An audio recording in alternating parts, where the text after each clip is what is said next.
Êxodo capítulo 13, versículo 17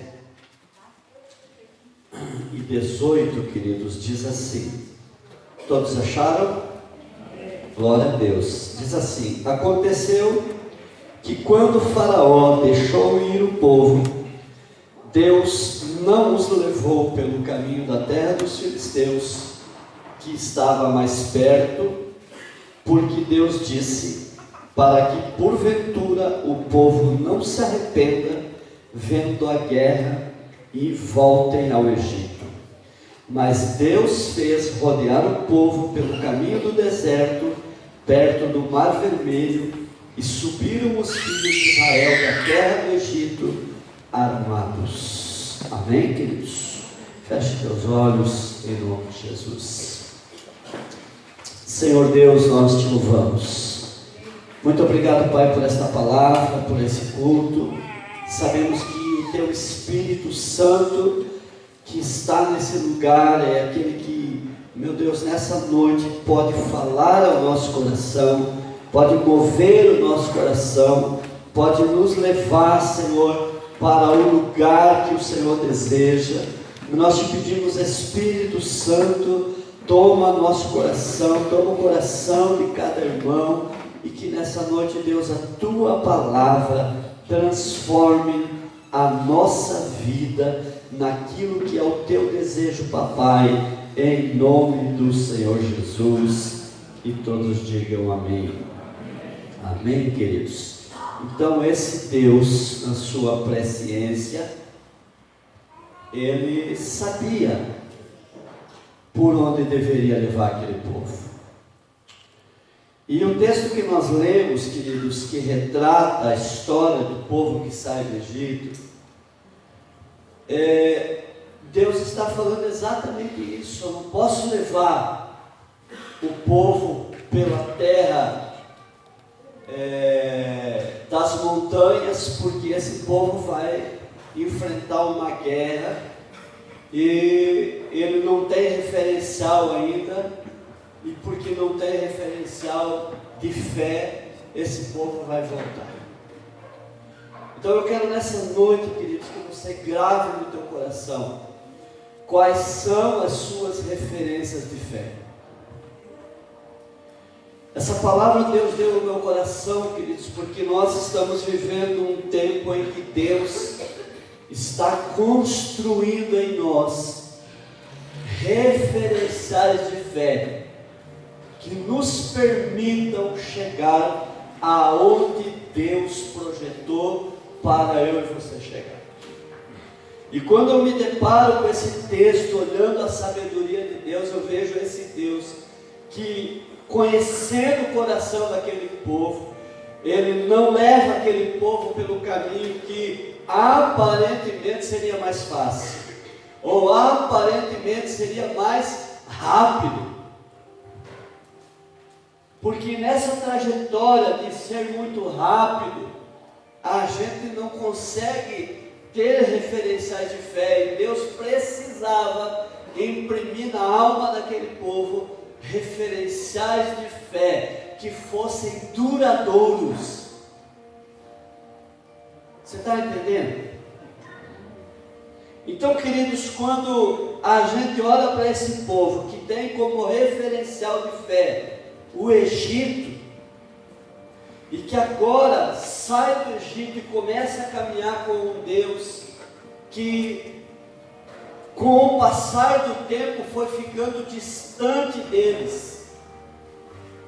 Esse Deus que era o Deus de Isaac, de Jacó, que era o Deus de Israel, e que agora esse povo vai para o Egito e fica ali como escravo por 430 anos, começa a perder esse referencial desse Deus, que disse um dia para Abraão: sai da tua terra, da tua parentela, e vai para o lugar que eu vou te mostrar. Ele começa a perder esse referencial por conta da escravidão do Egito, e no Egito começa a absorver uma outra cultura, que era a cultura do Egito, aonde Deus era Faraó, aonde o poder se manifesta pela riqueza, por aquilo que Faraó tinha como poder, a ponto de na cultura egípcia os faraós serem enterrados com todas as suas riquezas, e quanto maior a riqueza de um faraó, maior era o seu poder. E não apenas as riquezas eram enterradas com o faraó, muitas vezes a sua esposa era enterrada junto, seus escravos eram enterrados juntos. E essa era a cultura que estava na cabeça daquele povo que Deus tira do Egito para levar para uma terra onde Deus está dizendo que ele seria o rei deles. Não é diferente conosco nesses dias que viemos todos de uma cultura mundana e que recebemos na nossa mente padrões mundanos, e que os padrões que nós recebemos lá fora queremos trazer para dentro da igreja. E é uma guerra, porque a Bíblia diz que o padrão que a igreja precisa ser e ter no coração é o padrão da palavra de Deus. Mas não é muito difícil da gente começar a perceber que, conforme esta igreja está avançando e crescendo, a gente recebe uma enxurrada de padrões que tentam imprimir para a igreja uma outra maneira de ser. E quando eu falo de igreja, eu não estou falando só a comunidade Batista Betel, mas estou falando com a comunidade Batista Betel, porque eu sou pastor desta igreja. Mas a igreja, de forma geral, ela tem sido bombardeada por uma mentalidade mundana que tenta entrar dentro da igreja. E a gente precisa trabalhar o nosso coração e buscar de Deus referenciais que nos firmem em Deus e na sua palavra. Então, queridos, esse evangelho que nós muitas vezes estamos ouvindo nas redes sociais, e que muitas vezes estamos ouvindo da boca de alguns pregadores, não todos, porque tem muito homem sério, muita mulher séria, com temor no coração, com vida com Deus, mas esse evangelho que temos ouvido, que está sendo voltado para o homem, um evangelho que tira Cristo do centro e coloca o homem no centro, ele é um evangelho pernicioso. Quando Deus fala com esse povo e diz: eu vou levar esse povo por esse caminho, é porque Deus precisava imprimir no coração daquele povo um referencial de fé que durasse por geração em geração, de geração em geração. E se você for hoje a Israel, você vai ver que esse referencial de fé é vivo no coração daquelas pessoas, porque de geração em geração os pais passam para os filhos o referencial de fé que foi imprimido no coração deles no deserto. Então, amados, a travessia no deserto, queridos, foi uma oportunidade que Deus achou para imprimir neles uma memória que pudesse ser passada de pai para filho. Essa memória precisa ser também vivenciada dentro da nossa igreja. E é por isso que nós precisamos buscar em Deus e dizer: Senhor, quais são os referenciais de fé que eu estou firmado como igreja. O que aconteceu na minha vida, o que está acontecendo na minha vida, que eu posso contar para os meus filhos como uma bênção de Deus em nossa casa. Nós não podemos viver, queridos, como igreja, vindo para os cultos domingo após domingo, se nós não temos o que contar para as pessoas. Se a gente não está tendo experiências com Deus, das quais a gente possa dizer: Deus foi benéfico comigo, e embora eu estivesse passando pelo deserto, Deus colocou em mim um referencial de fé, porque aqui o Senhor me ajudou, porque aqui o Senhor me abençoou, porque aqui o Senhor mudou a minha história, porque aqui o Senhor mudou a minha vida. E é por isso, queridos, que a igreja precisa ter um testemunho. A Bíblia é um testemunho daquilo que esses homens passaram, mas e o nosso testemunho? Quando nós teremos coragem de pegar o microfone e dizer: gente, Deus fez isso comigo, por isso sirvo a esse Deus, porque há em mim um referencial de vida de Cristo, que transformou meu coração. Aquilo que eu era, já não sou mais. Esses dias eu disse, nessa semana eu disse na minha célula, eu falei: a igreja precisa ser o lugar dos ex. Porque nós precisamos ser, não ex-casado, nunca isso, mas ex-drogados, ex-prostitutos, ex-ladrões, ex-mentirosos, eis isso, eis aquilo, porque já não somos mais assim. Cristo nos transformou. Sim ou não? Então, queridos, o que tem minado a mente dos nossos líderes com esse discurso humanista, senão a pressão que esse mundo está exercendo contra a igreja? A Bíblia diz que as portas do inferno não vão poder suportar a pressão da igreja, mas há uma pressão que as portas do inferno estão fazendo contra a igreja, porque toda força de reação tem toda força de ação tem uma força de reação sentido contrário na mesma intensidade. Isso é uma lei física. Então é lógico que essa igreja que está dizendo no coração: nós vamos ganhar Coronel Vivida, nós vamos ganhar Chopinzinho, nós vamos ganhar o Mauro Serpa, nós vamos ganhar a nossa região, ela vai sofrer a resistência de um inferno que está dizendo: a igreja não pode avançar. Mas quando a gente tem dentro do nosso coração, queridos, um referencial de que Jesus Cristo é o centro de tudo, de que esse culto não foi feito para você,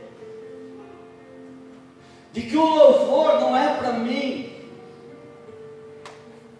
de que a oração é para Deus, de que tudo o que fizermos e tudo o que vivemos em toda a nossa vida não tem o objetivo de nos confortar, mas tem o objetivo de nos confrontar, para que Deus seja glorificado, meu irmão. Nós precisamos tirar o homem do centro do Evangelho. Hoje nós aprendemos que somos o máximo. Em algumas teologias a gente até pode ordenar a Deus o que queremos,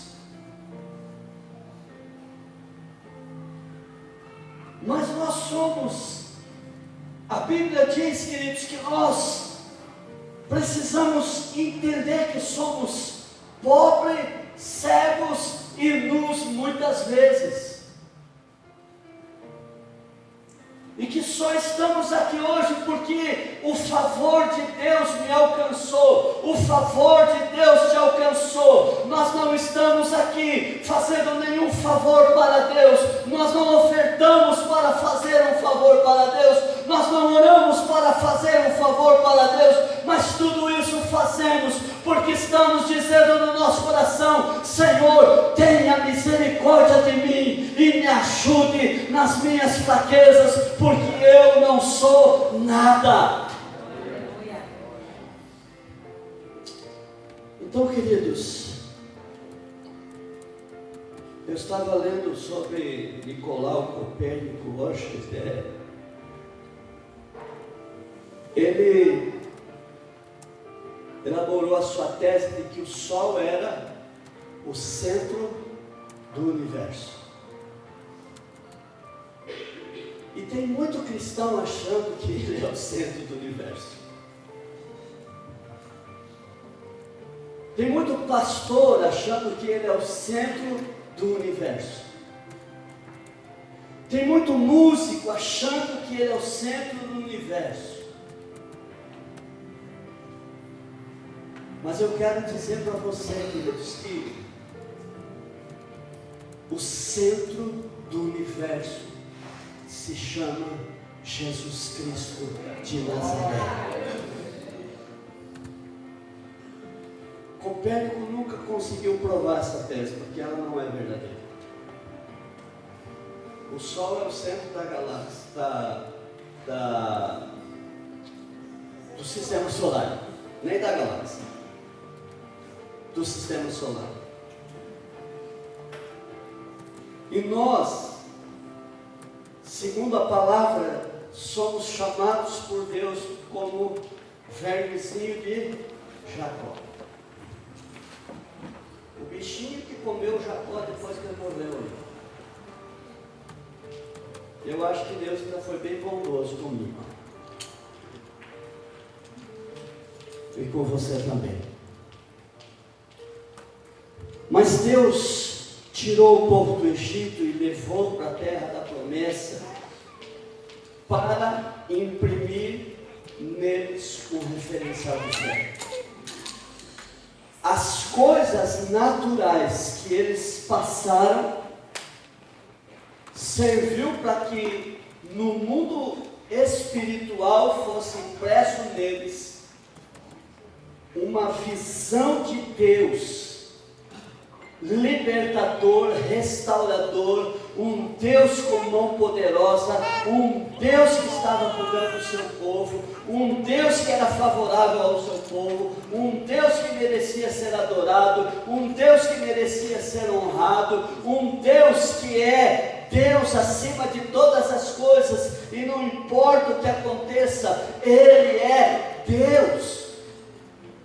Então, o primeiro memorial, queridos, que eu queria lembrá-los hoje, que Deus imprime no coração daquele povo, além dos que imprimiu quando eles saíram do Egito, que foram as pragas, que foram todos aqueles memoriais, a travessia do Mar Vermelho. Deus imprime como primeiro memorial a Páscoa. E Deus imprime como memorial a Páscoa, dizendo: eu sou o libertador do povo. E todo judeu, querido, todo homem que saiu do Egito, ele precisava comemorar a Páscoa, ele precisava colocar o sangue nos umbrais, e ele precisava estar comendo ervas amargas, ele precisava sacrificar um cordeiro. Se o cordeiro fosse muito grande para a sua família, ele convidava uma outra família, e ele precisava comer os pães asmos, e ele precisava estar pronto, vestido para fugir. Esse memorial marcou o coração daquele povo de tal forma que todos os anos eles comemoram a Páscoa como referencial de Deus que os tirou e os livrou da terra do Egito.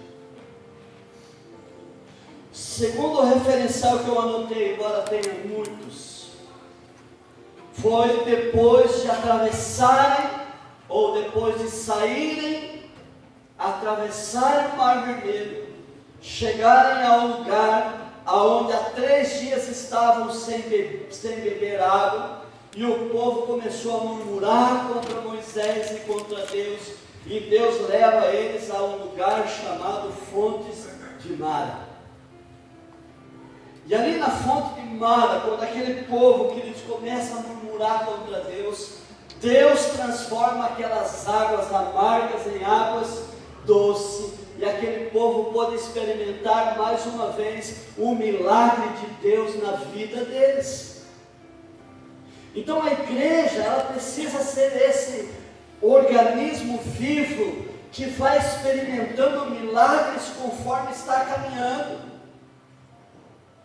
E nós precisamos estar buscando de Deus os milagres que precisamos, porque Deus não mudou, Deus continua o mesmo Deus que desde a fundação do mundo tem os seus olhos voltados para a redenção do homem.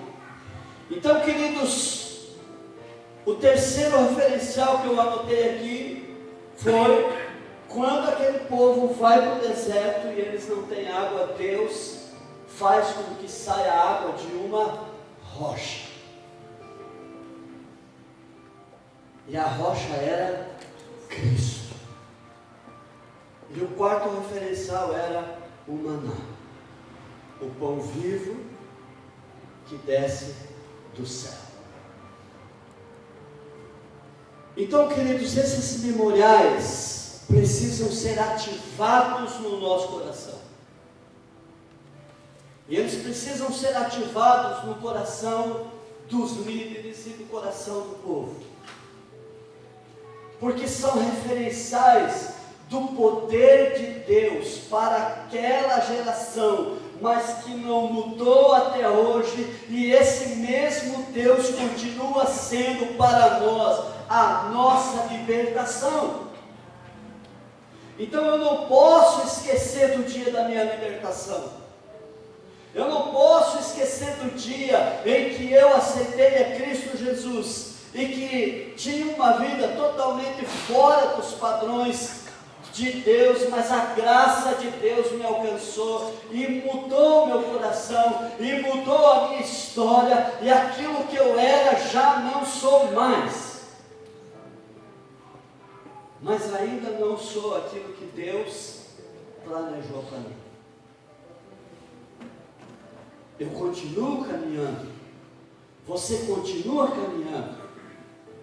Então, quando nós olhamos alguém que chega na igreja, ou que chega na nossa célula, ou que chega na nossa vida, e que não tem os referenciais que nós temos, nós podemos dizer: meu irmão, se Deus mudou a minha vida, a sua vai ser moleza. Porque eu era assim, e agora não sou mais. Porque eu fazia isso, mas Deus mudou a minha vida e não faço mais.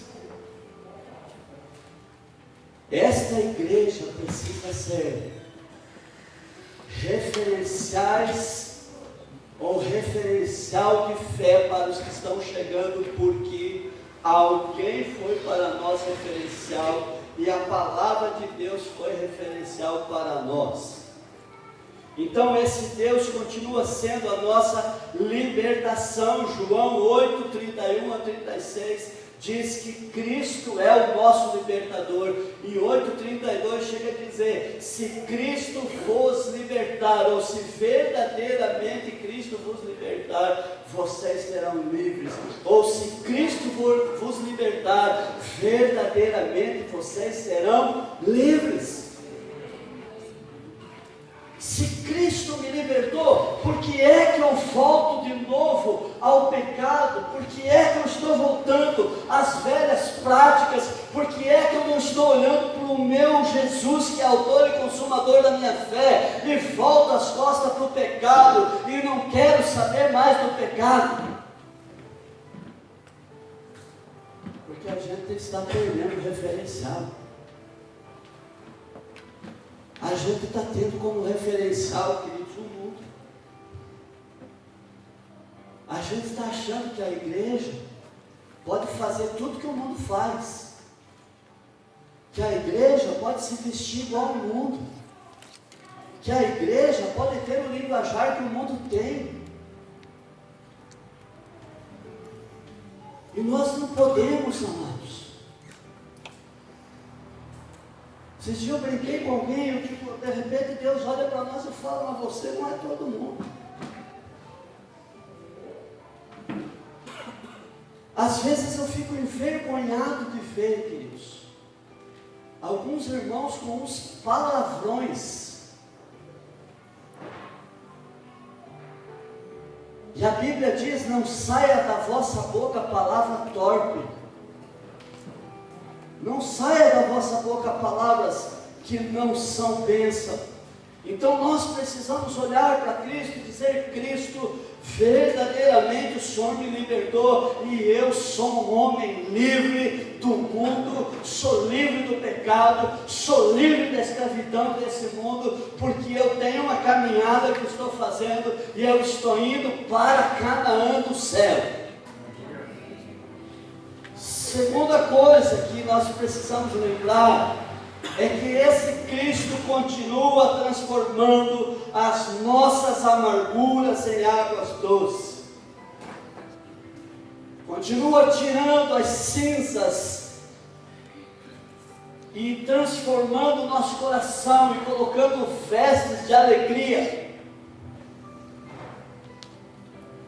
Esse Jesus continua olhando para eu e para você e dizendo, eu sou o teu ajudador, eu sou o teu Senhor, eu sou o teu Deus. E esse Cristo que nós servimos transforma, porque Ele é cura do nosso corpo e da nossa alma, em nome de Jesus. Amém. João capítulo 16, versículo 20, Jesus diz que Ele é a nossa cura, e que no lugar do choro, Deus colocaria alegria, porque enquanto hoje nós choramos, amanhã entraremos no gozo eterno do nosso Deus. Leia o que diz aí. Isso. Certamente vocês chorarão, sendo lamentados, mas o mundo se alegrará. Vocês se entristecerão, mas a tristeza de vocês se transformará em alegria.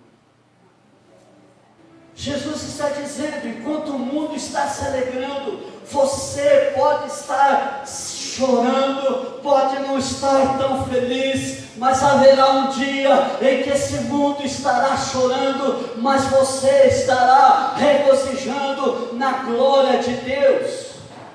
Amém. Mas a gente está encontrando uma igreja que está buscando ser sempre feliz, não pode passar por guerra, não pode passar por provação, não pode passar por luta. Ai, parece aquele filhinho mimado que não pode encostar nele. Querido, Deus continua sendo aquele que transforma a sua vida. Não importa o que você está passando, chore para Ele, clame com Ele, faça tempo de jejum, faça tempo de oração. Para de murmurar com os irmãos, para de murmurar nas redes sociais. Vá para o joelho, vá para a vigília, venha para a oração na terça-feira, paga o preço, coloca o seu joelho no chão, fala: Senhor, meu coração está arrebentado, eu sei que esse tempo é o tempo em que o Senhor está usando para imprimir no meu coração um referencial de fé. Então, Senhor, abra os meus olhos em nome de Jesus. Esse Deus continua sendo, queridos, o Deus que sacia a nossa sede. Só que Deus não vai saciar a sede de quem não tem sede. Porque a gente está cheio de coisas do mundo, de pseudos evangelhos. Queridos, agora está uma onda no YouTube das pessoas virem profetizar e dizer: Deus está falando isso por uma tal de não sei quem, por uma tal de não sei quem. E é mais fácil do que eu ler a Bíblia, é mais fácil do que eu botar o joelho no chão, é mais fácil do que eu jejuar, é mais fácil do que eu ter um relacionamento com Deus. E os cristãos se entupindo destas coisas, achando que isso é experiência com Deus. Experiência com Deus é a experiência que aquele povo teve no deserto. Experiência com Deus são as experiências que você tem dia a dia, experiências com pessoal com Deus, de livrar você daquilo que você está clamando a esse Deus. E por último, meu amado, deixa eu dar a referência desse texto, João 7, 37, 39, quando Jesus diz: aquele que tem sede, vem a mim e beba. E ele chega a dizer que Deus vai construir dentro de você um manancial de águas vivas. Mas você precisa ter sede, meu irmão. Mas do que nós temos sede? Do que eu e você estamos tendo sede? Nós temos sede do quê? Nós temos sede de ganhar vidas. Nós temos... Pode passar para frente também, Santos, até o 39 vai pôr.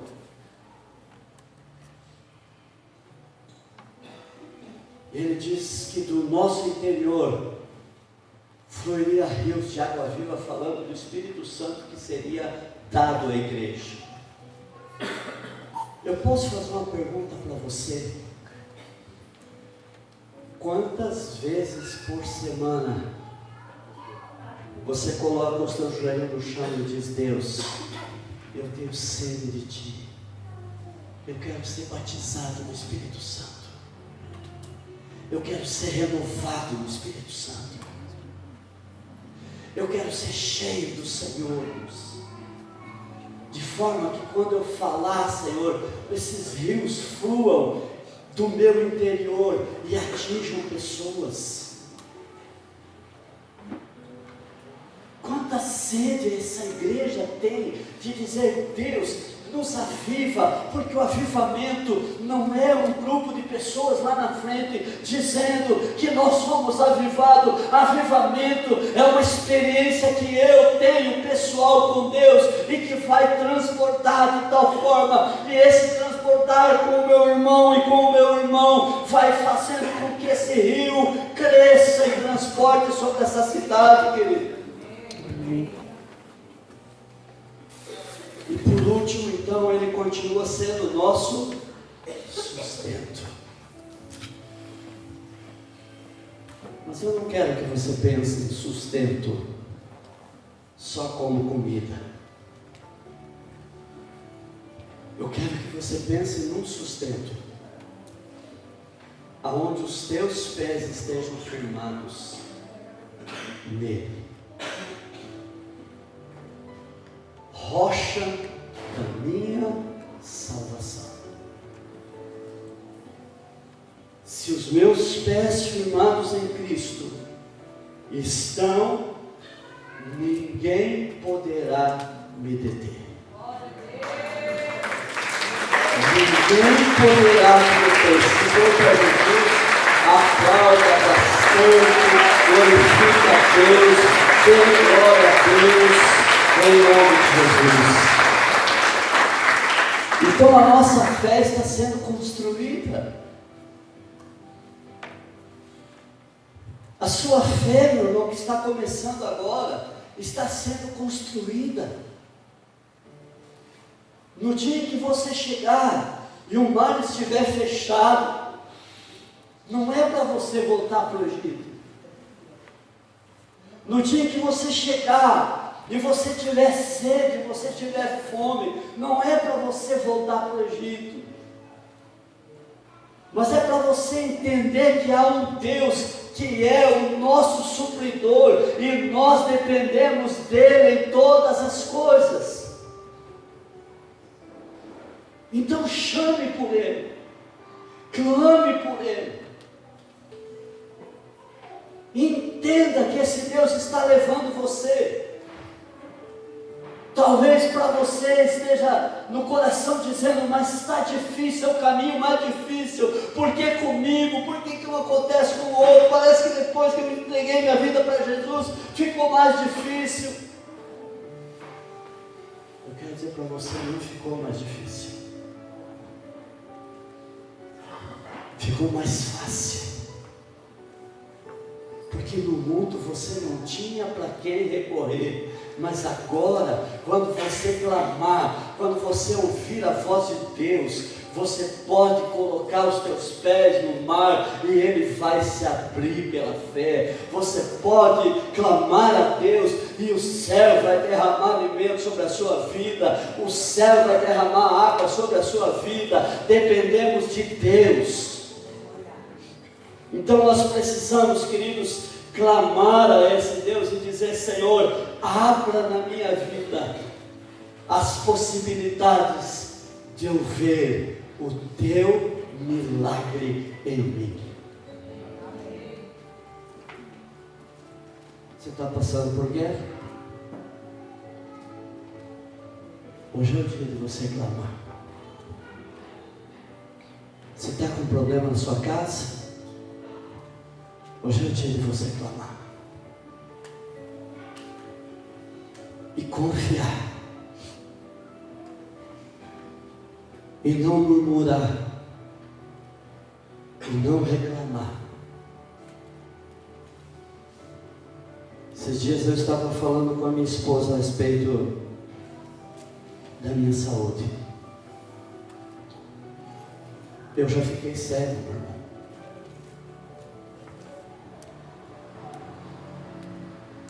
E eu estou aqui, enxergando todos vocês. Eu tive uma catarata com 40 anos. E eu estou aqui, lento, bem bonzinho. E eu disse, meu bem, quando eu tive aquela catarata, quem lutou conosco? Deus. Quando eu fiquei mudo, eu pregava na igreja, queridos, as pessoas não entendiam nada. Os irmãos ficavam intercedendo por mim, eles diziam, pastor, nós não entendemos nada, nós ficamos intercedendo para o Senhor curar o senhor. E hoje eu tenho esse vozeirão aqui.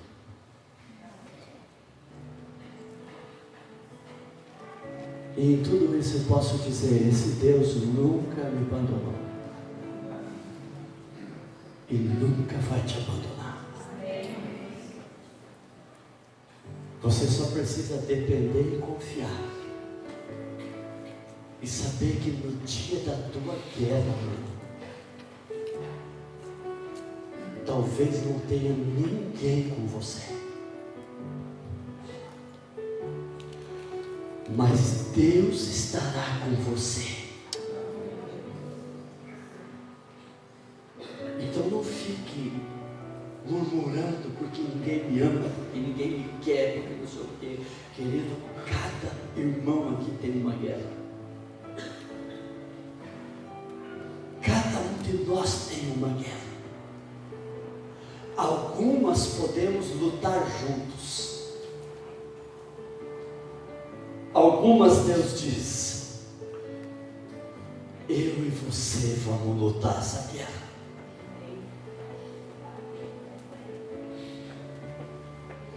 Daniel entrou sozinho numa cova. mas saiu vitorioso. Eu quero convidar você, querido, que continua tendo Jesus como teu referencial de fé e de milagre, fica em pé.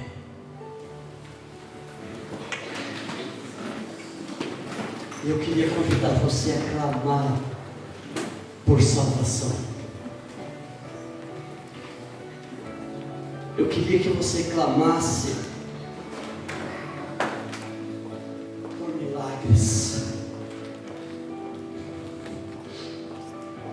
Eu não sei qual é o tamanho do teu milagre.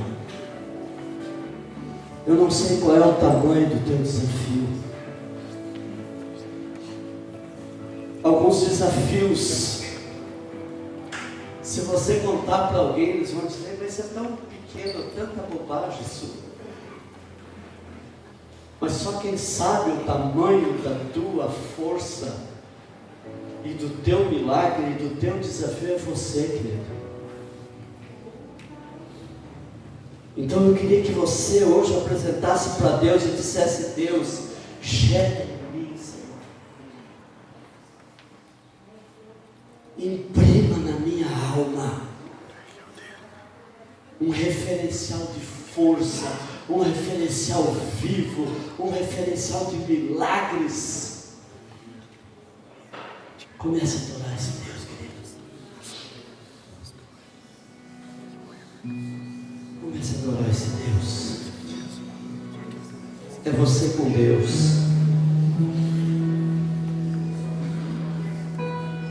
É você com Deus.